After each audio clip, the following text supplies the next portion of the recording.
ಜೈ ಶ್ರೀರಾಮ್ ಎಲ್ಲರಿಗೂ. ಇವತ್ತ ಜುಗುಳದಾಗ ಸಾವಿರಾರು ಜನ ಭಕ್ತಾದಿಗಳು ಕೂಡಿ ಸ್ವಾಮಿ ಅಯ್ಯಪ್ಪ ದೇವರ ಪೂಜೆ ಯಾವ ತರ ಮಾಡಿದ್ರು ತೋರಿಸ್ತೇನೆ ಬರ್ರಿ. ಬೆಳಿಗ್ಗೆ ಗಣನ್ ಕರ್ಕೊಂಡ ಮೈಸಾಳ ಮಾಲ್ಕ್ ಹೋಗಿ ಒಂದು ಜೋಡಿ ಹೊಸ ಡ್ರೆಸ್ ಮತ್ತೆ ಚಳಿ ಬಾಳ್ ಬಿಡಕಿದ್ರಲ್ಲ ಅದ್ರ ಸಲುವಾಗಿ ಬ್ಲಾಂಕೆಟ್ ತಗೊಂಡ 3450 ರೂಪಾಯಿ ಬಿಲ್ ಕೊಟ್ಟ ವಾಪಸ್ ಊರಿಗೆ ಬಂದ ಡ್ರೆಸ್ ಚೇಂಜ್ ಮಾಡಿ ಜುಗುಳು ಊರಾಗ ಇವತ್ತು ಸ್ವಾಮಿ ಅಯ್ಯಪ್ಪ ದೇವ್ರ ಪೂಜೆ ಐತ್ರಿ. ಅಲ್ಲಿ ಬಂದ ದೇವರ ಆಶೀರ್ವಾದ ಪಡ್ಕೊಂಡ್ರಿ.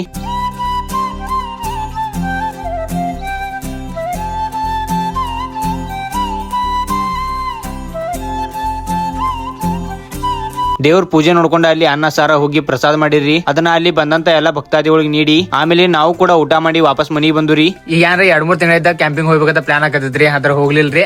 ಅದ್ರ ಇನ್ನ 2 ದಿನದ ಕ್ಯಾಂಪಿಂಗ್ ಹೋಗೋಣ. ಅದಕ್ಕೆಲ್ರಿ ಏನ್ ನೋಡ್ತಿರ್ಲಿಲ್ರ ಒಲಿ ಇದ್ರಿ ಇದ ಕ್ಯಾಂಪಿಂಗ್ ಮಾಡುವಾಗ ಇದ್ರ ಮ್ಯಾಗ ಕುಕಿಂಗ್ ಮಾಡ್ತಾವ್ರಿ. ಸೊ ಇದ್ ನಿಲ್ದ್ರೆ ಇದ್ರ ಗ್ಯಾಸ್ ಏನಿದ್ರಿ ಗ್ಯಾಸ್ ಇಲ್ದ್ರ ನನ್ನ ಕಡೆ 2-3 ಇದ್ರಿ ಎಲ್ಲಕ್ಕೆಲ್ಲ ಮುಗ್ದವು. ಅದಕ್ಕೆ ಇವತ್ತು ಸಾಂಗ್ಲಿ ಹೋಗಿ ಗ್ಯಾಸ್ ತೊಗೊಂಬರ್ ನಡ್ರಿ. ಗಾಡಿ ಮೇಲೆ ಸಾಂಗ್ಲಿಗೆ ಬಂದ ಎಲ್ಲಾ ಶಾಪ್ ತಿರುಗಾಡಿ ನೋಡಿದ್ರಿ. ಆದ್ರೆ ಎಲ್ಲಿ ಬಿ ಗ್ಯಾಸ್ ಸಿಗ್ಲಿಲ್ಲ. ಅಷ್ಟು ತನಕ ಟೈಮ್ 5 ಗಂಟೆ ಆಗಿತ್ರಿ. ಅದಕ್ಕೆ ಪಾನಿಪುರಿ ಬೇಡ ತಂದ ವಾಪಸ್ ಊರಿಗೆ ಬಂದ್ರಿ. ಸ್ವಾಮಿ ಶರಣಮಯ್ಯಪ್ಪ ಅಂತ ಎಲ್ಲರೂ ಕಮೆಂಟ್ ಮಾಡ್ರಿ. ಮತ್ತೆ ಯಾರ್ಯಾರು ಮಾಲೆ ಹಾಕೊಂಡಿರತ್ತ ಕಮೆಂಟ್ ದಾಗ ಹೇಳ್ರಿ. ವಿಡಿಯೋ ಚಂದ ಅನ್ಸರ್ ಲೈಕ್ ಶೇರ್ ಫಾಲೋ ಮಾಡ್ರಿ. ರಾಧೆ ರಾಧೆ.